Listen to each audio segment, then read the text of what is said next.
Voilà, donc nous sommes avec Monsieur Alisson, professeur donc, titulaire des universités, qui est ministre de la Culture et du Patrimoine historique du Sénégal, et qui est là aujourd'hui à Paris avec le groupe de la presse sénégalaise en France. Donc nous avons Rokhaya Pedro, nous avons également Cheikh Sidou Sylla, et nous avons Moussa Diop et moi-même Cheikh Fall. Et donc pour cet entretien de quelques minutes avec Monsieur le ministre, pour d'abord vous dire bienvenue en France et surtout pourquoi vous êtes là. Merci beaucoup. Permettez-moi d'abord de me réjouir de cette rencontre avec des compatriotes de la presse sénégalaise à Paris, mais surtout revenir sur d'abord la chronologie des raisons de notre présence pour mieux éclairer les options du président de la République. Je suis venu à Paris avec le ministre porte-parole du président de la République, le ministre Yoro Dia, et le poète, écrivain et commissaire, secrétaire général du mémorial de Gorée, Amadou Lamine Sall, avec l'ambassadeur du Sénégal à Paris, et nous serons rejoints par la directrice des arts. En effet, bien avant cet événement triste relatif à la perspective de vente aux enchères d'objets appartenant au premier président du Sénégal, de feu Léopold Sédar Senghor, il y avait déjà une exposition sur plusieurs mois au musée Quai Branly Jacques Chirac sur Senghor et les arts, réinventer l'universel. Ajoutez à cela une deuxième exposition par le grand peintre américain, reconnu, réputé et devenu très populaire à travers ses tableaux, ses portraits du président Barack Obama, Kehinde Wiley, qui a fait des portraits exposés au musée Quai Branly de quelques dirigeants du monde, dont le président du Sénégal, sous le thème Dédale de pouvoir, Maze of Power, the Maze of Power. Nous étions venus, d'abord le président nous avait demandé de venir le représenter à l'exposition sur Senghor et les arts, qui constitue un grand moment de célébration de l'homme et de l'homme et son œuvre, son rapport à la question culturelle, politique, économique, mais également le rayonnement du Sénégal à travers sa culture, sa politique culturelle, sa diplomatie culturelle. C'est dans cette dynamique de voyage que nous devions effectuer qu'éclata cette nouvelle réalité relative à la vente aux enchères. Mais je tiens à vous dire aussi, surtout sur le plan chronologique, bien avant ce deuxième projet, il y a de cela 2 à 3 mois, un autre projet de vente aux enchères du véhicule que fait le président Senghor utilisait à Verson, qui était lié à un certain nombre de droits de stockage, de devoirs fiscaux non honorés, et que la solution pour les ayants droit, c'était de vendre aux enchères les véhicules. Quand le président l'a appris, immédiatement, le Conseil des ministres a donné des instructions nécessaires et pris même sur ses ressources de la présidence, sans même pour éviter les procédures, en engageant l'ambassadeur à prendre langue avec les concernés pour mettre un terme à la vente aux enchères et acquérir ces véhicules à verser dans le patrimoine du Sénégal, comme c'est le cas de ce qui se passe avec le musée Senghor et tous les biens du président Senghor. Maintenant, quand cette information est parvenue au président de la République, il nous a donné instruction immédiatement de prendre dans les meilleurs délais les décisions, les mesures appropriées à l'effet d'arrêter la procédure de vente aux enchères d'une liste de 202 objets et de toutes sortes, allant des bijoux à d'autres objets, notamment des décorations militaires, des décorations extrêmement prestigieuses que le président Senghor a eues dans l'exercice de ses fonctions de chef d'État du Sénégal. Vous savez très bien que dans beaucoup de pays, il y a certaines distinctions parmi les plus élevées ou les plus élevées qui sont réservées exclusivement aux chefs d'État, aux souverains ou à des personnalités d'exception qui ont marqué de la manière la plus emblématique leur nation par des hauts faits d'armes. Donc, est-ce qu'il est possible de détacher cette décoration à la fonction présidentielle exercée ou au patrimoine de l'État concerné par la personnalité évoquée? Donc, ce sont autant de choses qui ont fait que les gens étaient très émus au Sénégal de devoir voir une vente aux enchères d'autant de produits privés ou rattachables à l'État et à la République, comme ça, se trouver entre des mains de quiconque, et le président de la République étant très attaché à la défense et à la préservation de l'honneur du Sénégal, de l'image du Sénégal, du prestige du Sénégal, de la fierté nationale. Ce n'est pas pour rien d'ailleurs que dans l'appellation du ministère, il a ajouté avec insistance la notion de patrimoine historique. Auparavant, il a même insisté sur la notion de recenser le patrimoine historique, de le digitaliser et de permettre à la jeune génération d'y accéder pour pouvoir vivre sa fierté et savoir que ce Sénégal a un passé glorieux qu'il va falloir valoriser, s'approprier et être décomplexé par rapport à toutes nos interactions au niveau mondial. C'est dans cette dynamique que l'ambassadeur du Sénégal a été saisi et est entré en contact directement avec Madame le commissaire priseur, chargé de l'organisation de la vente aux enchères. Et quand je suis arrivé sous ma supervision, les échanges ont été maintenus et nous avons obtenu sur la base de nos premières propositions l'arrêt de la vente aux enchères. Ce qui a fait que ce qui était prévu hier n'a été reporté, annulé. C'était un premier acquis, mais nous avons réussi cela aussi avec l'appui des autorités françaises, notamment le Quai d'Orsay qui s'est impliqué de la plus belle des manières, car cette opération également a des dimensions purement étatiques. Senghor était le premier président quand même du Sénégal. Senghor est le père de la négritude. Senghor est le père fondateur de la francophonie. Senghor n'appartient pas à des héritiers, n'appartient pas à une famille. Senghor est un patrimoine national, un patrimoine mondial, un patrimoine d'espace francophone qu'il va falloir célébrer. Et la France l'a parfaitement bien compris. Maintenant, c'est dans cette dynamique-là que demain, nous nous rendrons à Caen avec l'ambassadeur et le poète Amadou Lamine Sall pour finaliser définitivement avec Madame le commissaire priseur les modalités d'acquisition de l'ensemble de ces objets-là et les modalités de paiement à l'effet de les rapatrier au Sénégal pour les reverser au niveau du patrimoine. C'est ça l'instruction que j'ai reçue du président de la République et qui nous a donné mandat d'agir de la meilleure des manières au profit du Sénégal et son image. Et nous avons également noté avec beaucoup de joie à quel point le patrimoine historique fédère les Sénégalais, les rassemble, les unit et démontre à quel point nous sommes fiers de notre pays et que nous défendons l'honneur et l'image du Sénégal quand c'est nécessaire. Très bien. Donc là, je vais demander à mes collègues, donc les confrères, chers confrères, si vous avez des questions à poser à M. Oui, j'ai écouté avec grand intérêt la chronologie, etc., de pourquoi vous êtes là. Oui. Mais est-ce que vous pouvez nous expliquer comment ces objets se sont retrouvés entre les mains de Français? Parce qu'il s'agit là de M. Léopold Sédar Senghor, qui a été un ancien chef de l'État sénégalais. Oui. Et donc, comment se fait-il que ces objets soient retrouvés auprès de Français? N'oublions pas un fait important dans l'histoire de la trajectoire de feu le président Léopold Sédar Senghor. Premier agrégé noir de grand-mère, qui a été député au Palais Bourbon, à l'époque coloniale, qui a été secrétaire d'État dans le gouvernement français, qui a été formé en France et qui a enseigné en France et qui a épousé une Française. Normande. De surcroît, et qui aussi passait ses vacances, même étant président de la République, en France, c'est connu à Verson. Après l'exercice de ses fonctions, il est venu s'établir en France au niveau de sa belle famille, à Verson, dans une résidence appartenant à son épouse, notre ancienne première dame, Madame Colette Senghor. C'est connu et il y vivait de façon épanouie, sa dimension intellectuelle, sa production, entre autres réalités.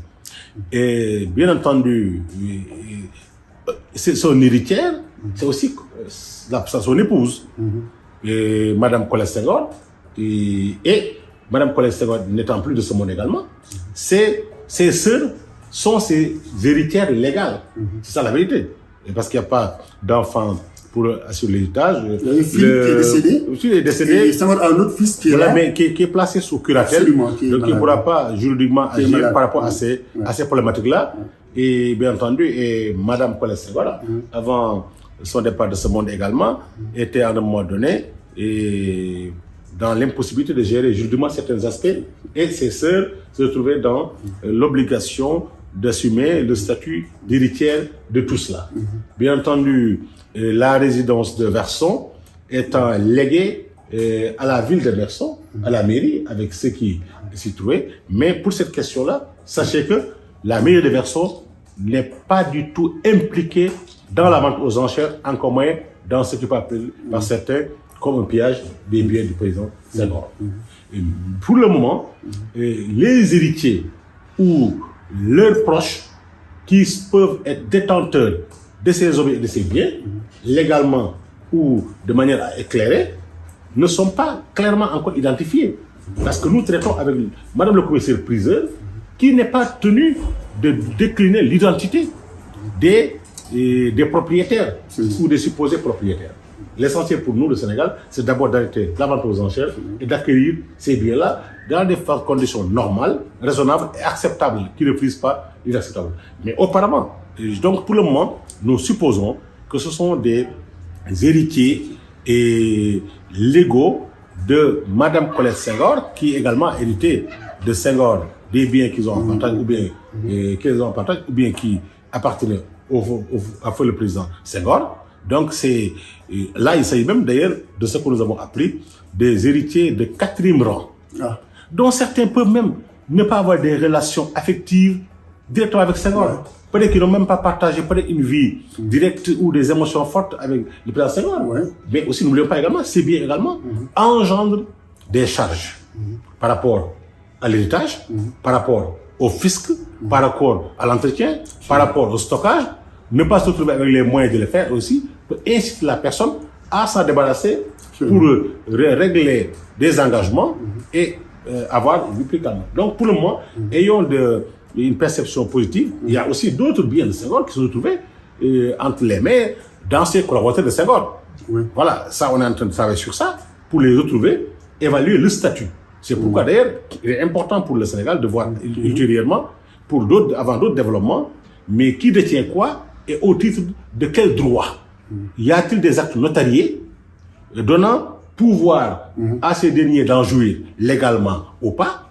Est-ce que toutes ces questions sont réglées? Le gouvernement du Sénégal prend les dispositions nécessaires à l'effet d'éviter que de telles situations se produisent. Et d'ailleurs, pour rappel, il y a de cela 2 ans, un tableau peint par Pierre Soulange, qui est très connu, et qui était un ami de feu le président Senghor, un tableau qui a été vu par plusieurs personnes dans son bureau privé, mais s'est retrouvé entre les mains, de par des informations que nous avons, d'une amie à la sœur de Madame Colette Senghor. Et celle-ci a fait organiser une vente aux enchères de ce précieux tableau de Pierre Soulange. Elle l'a vendu à 1 500 000 €. C'est un fait qui est là. D'où la pertinence des négociations. D'où la pertinence d'éviter ça. Et donc vraiment, pour le moment, les choses se passent très bien. Nous avons en face un commissaire-priseur assez conscient des enjeux et qui ne verse pas dans le capitalisme primaire, mais qui prend en compte toute la charge émotionnelle et également les enjeux juridiques entourant cette problématique-là. Mais pour le moment, nous avons encore derrière des rideaux les personnes directement concernées par le contrôle et la mise en vente de ces objets-là. Mais bien entendu, tout cela sera clarifié car dans le cadre d'une coopération entre États, nous allons travailler à édifier tout cela et éviter, bien entendu, d'entrer dans un cercle vicieux. Car nous avons déjà appris qu'il y a d'autres biens du président Senghor, notamment sa bibliothèque personnelle, notamment la touche d'académiciens de Senghor qui reste encore introuvable, entre autres biens précieux ou des objets d'art qui sont détenus par d'autres personnes, mais il faut qu'on voie, sont-elles des ayants droit? Comment elles ont pu accéder ou avoir le contrôle de ces biens? Là, je pense que ça devient maintenant une question d'État. Et l'État ami français nous soutient, nous accompagne dans cette procédure de préservation de l'honneur de la nation sénégalaise, des biens du patrimoine historique sénégalais, car Senghor est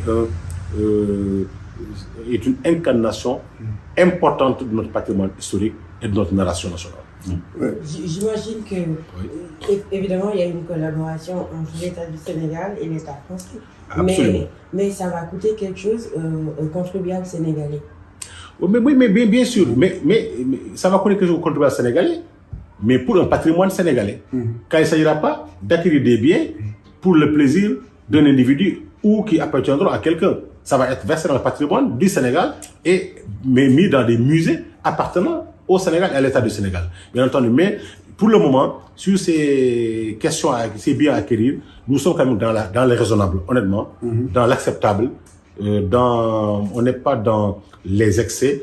Et je pense que l'appui de l'État français, la compréhension positive de Madame le commissaire-priseur et de la personne l'ayant délégué à organiser la vente aux enchères participe bien entendu à une acquisition apaisée dans la meilleure des formes et bien entendu. Et nous allons également anticiper, comme je l'ai dit, à titre préventif pour éviter une banalisation de telles opérations sur la mémoire de feu le président Senghor. Justement, M. Sow, justement en parlant de ça, ne pensez-vous pas qu'aujourd'hui il est temps de lever cette ambiguïté-là qu'il y a autour des cadeaux diplomatiques que reçoivent les présidents?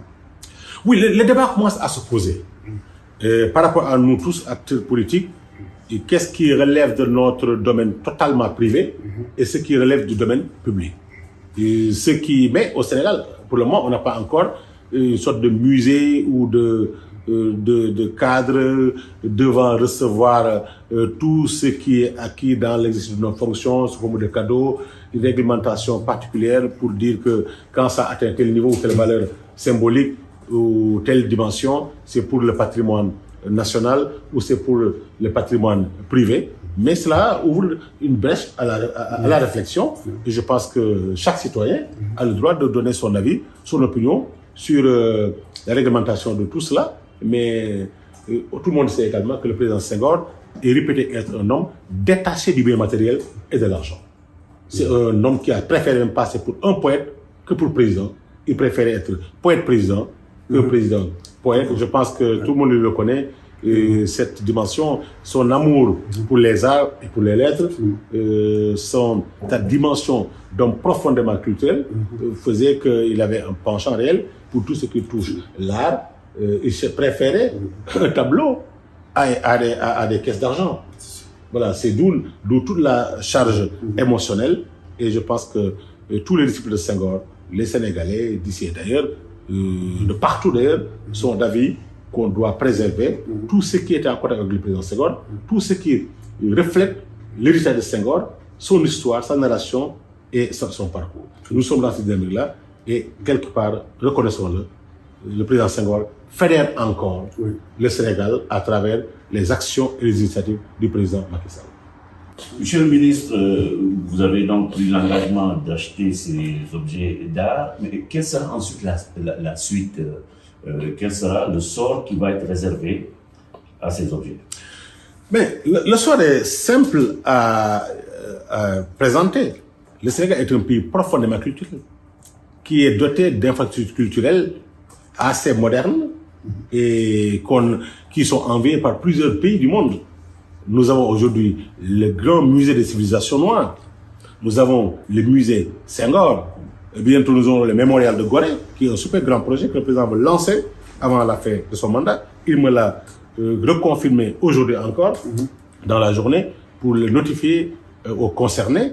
Et nous avons également d'autres musées, et nombreux et variés au niveau du Sénégal, et aussi le musée Senghor, comme je viens de le dire. Et pour l'enjeu le plus urgent, c'est de reprendre l'ensemble de ces objets, les ramener au Sénégal, les mettre à disposition du président de la République, qui est l'homme chargé de définir la politique culturelle de la nation. Et je pense, bien entendu, à coup sûr, on a déjà le musée Senghor, qui fonctionne très bien et normalement, et beaucoup de choses rattachées à sa vie s'y trouvent. Et je pense que nous avons aussi la résidence de Joal, entre autres. Je pense qu'avec les disciples de Senghor, avec tous ces acteurs majeurs autour de la vie et de l'œuvre du président Senghor, le président de la République prendra des décisions de répartition ou de mise à disposition dans un cadre où ces objets seront rigoureusement préservés et accessibles aux chercheurs, à la jeune génération, à tous les Sénégalais et à tous les amis du Sénégal qui viendront pour découvrir et pour promouvoir ainsi le tourisme culturel et le tourisme de patrimoine. Est-ce qu'il est possible que tout soit finalisé demain? C'est bien entendu, qui peut le plus, peut le moins. Dès lors qu'on a réussi ensemble à sursoir à la vente aux enchères, sur la base de propositions concrètes, il suffit simplement demain de s'entendre sur les modalités de paiement et le montant final pour enfin prendre les actes nécessaires et Dakar fera le nécessaire pour conformément aux procédures en vigueur. Vous savez aussi, quand un État achète ou quand un État finalise en la matière, il ne s'agit pas d'aller à la boutique et acheter.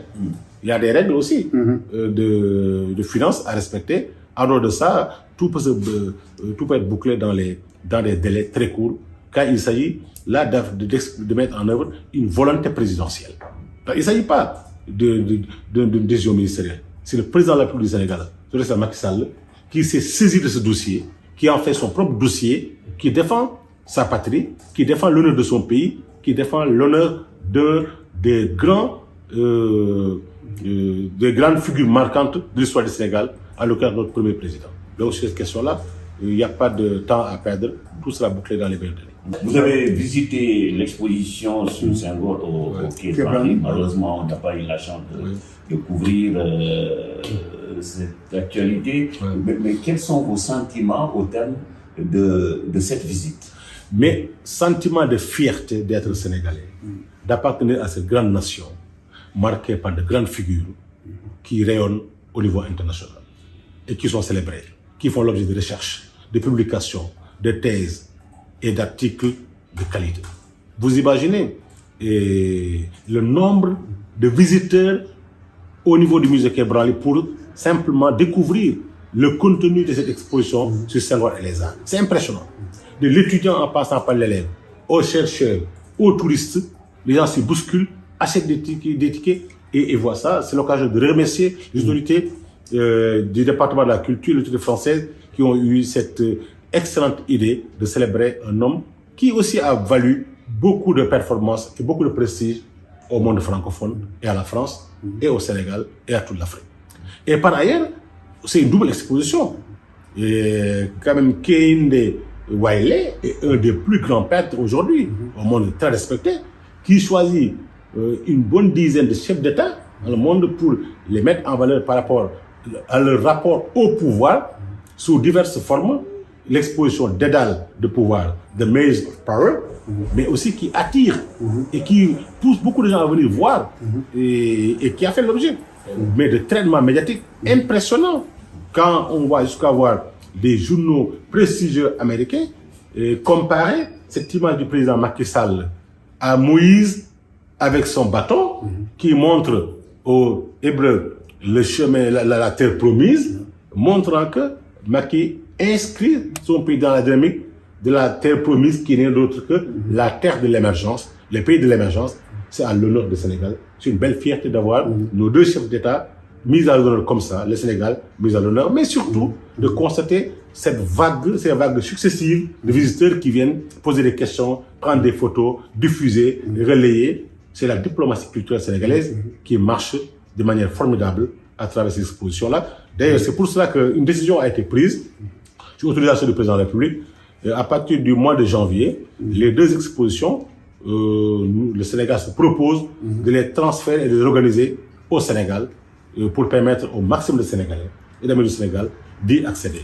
Dès demain, les saisines seront préparées à Dakar par mon cabinet sous couvert du ministère des Affaires étrangères pour saisir les autorités françaises en vue de développer la coopération muséale nécessaire pour avoir... Parce que l'exposition de Kehinde prendra fin le 14 janvier, l'exposition sur Senghor prend fin mi-novembre, et les deux en même temps au Sénégal, à Dakar d'abord, et pourquoi pas dans d'autres événements, dans d'autres localités majeures du Sénégal, et permettre à la jeune génération d'y accéder, car je pense par l'art, le Sénégal rayonne, par l'art, la diplomatie sénégalaise s'affirme de façon protéiforme et de la meilleure des manières. Donc la décision prise est que le Sénégal se propose d'abriter, en prenant un relais de Paris à Dakar, au Sénégal, cette double exposition pour nos concitoyens. Est-ce qu'on peut avoir pour le grand public une description de l'éventail. On sait qu'il y a des objets personnels, il y a des objets qui peuvent tomber dans le droit public. Qu'est-ce qu'on peut avoir l'éventail de ces objets-là pour qu'on puisse savoir de quoi... Oui, mais il s'agit en fait d'objets à usage personnel, comme vous en avez, comme j'en ai, des bijoux, des montres, autre chose que chacun utilise au quotidien dans sa vie. Mais aussi des décorations, surtout maintenant pour ce qui concerne la République directement, sont des décorations, non des décorations militaires. Absolument. Décernées par des pays amis au président Senghor dans l'exercice de ses fonctions. Et parmi ces décorations, des décorations parmi les plus élevées qu'une nation peut offrir à un étranger. Comme l'Égypte, par exemple. Comme l'Égypte, voilà. Ce sont des cas comme ça qui existent et qui sont quand même indissociablement liés à l'État, à la République. Quoique décernés à un homme qui en est le chef pendant une séquence temporelle de sa vie. Ce sont autant de choses qui se retrouvent dans ces lots-là, mais on n'a pas voulu faire le distinguo. Pour nous, l'important, c'est le facteur Senghor.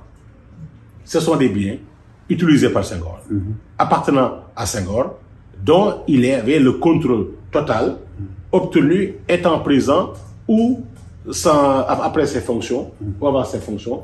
Et donc, on n'est pas dans le classement par séquence temporelle, encore moins par statut en matière de droit, mais on dit le global, on le prend, on s'intéresse à tout, car tout touche à Senghor, ainsi le voit le président de la République. Quant à ceux qui voulaient dissocier, ce qui est rattachable directement à la République et ce qui est rattachable directement au domaine privé. Parce que pour le président Macky Sall, Senghor n'appartient pas à une famille. Senghor n'appartient pas à des héritiers. Senghor est un patrimoine national, un patrimoine africain, un patrimoine du monde francophone, mais aussi un patrimoine de l'universel.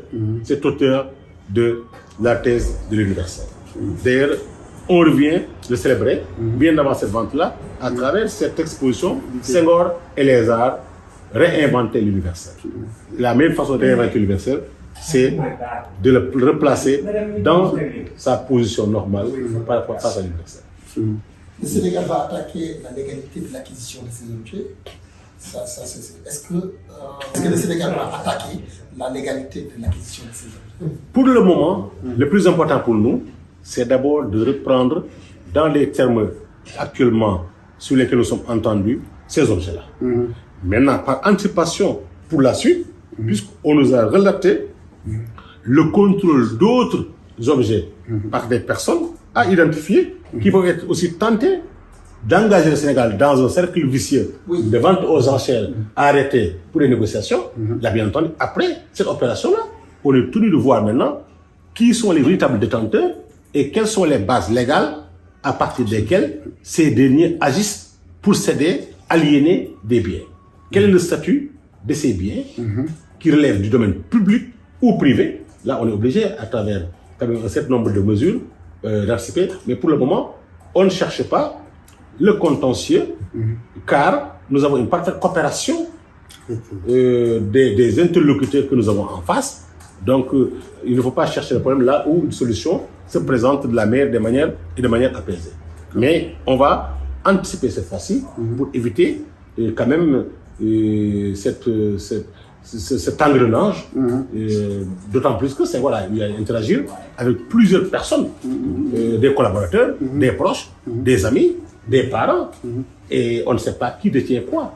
Et à tout moment, des choses peuvent sortir des malles, peuvent sortir des armoires, peuvent sortir de partout, avec une preuve que de lien avec le président Senghor pour en faire un usage autre. Est-ce qu'au Sénégal, vous, en tant que ministre de la Culture, vous comptez sensibiliser un peu plus, on va dire, la République, pour ne pas personnaliser en disant le Sénégal, en mettant des procédés pour que de pareilles mésaventures ne puissent plus nous arriver avec le président Diouf, avec le président Wade, ou bien avec d'autres ministres. Parce que les ministres signent des accords de coopération, viennent en France, ont des cadeaux et autres, pour que certains cadeaux et certains objets ne tombent pas dans le domaine du privé. Oui, je pense que c'est en quelque chose de malheur est bon. Ce débat, j'en suis persuadé, va déboucher sur l'enrichissement de la réglementation en vigueur au sujet de ces cadeaux et de leur utilisation et de leur répartition entre le domaine public et le domaine privé. Je tiens à vous dire que, par le ministre de la Culture, qui détient le patrimoine culturel, sa surveillance, son organisation et sa préservation, même les tableaux d'art, les sculptures. Parce qu'il y a un patrimoine culturel du gouvernement à travers le ministère et un fonds dédié. Même quand le ministère met à disposition des tableaux ou des tapisseries, au niveau d'une ambassade, il y a une convention de prêt. Vous imaginez bien, quand le ministère de la Culture donne des tapisseries, des tableaux ou des sculptures à une ambassade pour la décoration, ou à une gouvernance, ou à un ministère, il y a une convention de prêt pour montrer simplement que ce n'est ni la propriété du ministre, ni du ministère, mais c'est pour une utilisation exclusivement liée au service et à ses missions. Donc, qui peut le plus, peut le moins. Puisqu'on en est à cette sécurisation-là, il reste maintenant de renforcer la réglementation par rapport au rapport entre le ministre, les services, les chefs de service, les agents de l'État, de manière générale, et tout ce qu'ils pourront avoir dans l'exercice de leurs fonctions pour de façon mieux encadrée. Je pense sur ce plan-là, le président de la République qui est très vigilant et qui est très rigoureux à la matière prendra en compte la nouvelle situation pour renforcer la réglementation en vigueur. En tout cas, le ministère de la Culture fera un rapport à ce sujet-là avec de fortes suggestions et nous savons à quel point le président de la République est toujours regardant, bienveillant et attentif à des propositions à l'avancée de la préservation du patrimoine et de l'image du Sénégal. On remercie tous les confrères qui sont venus aujourd'hui et donc on vous souhaite une bonne fin de négociation et que le patrimoine du Sénégal puisse retourner au Sénégal. Merci à vous.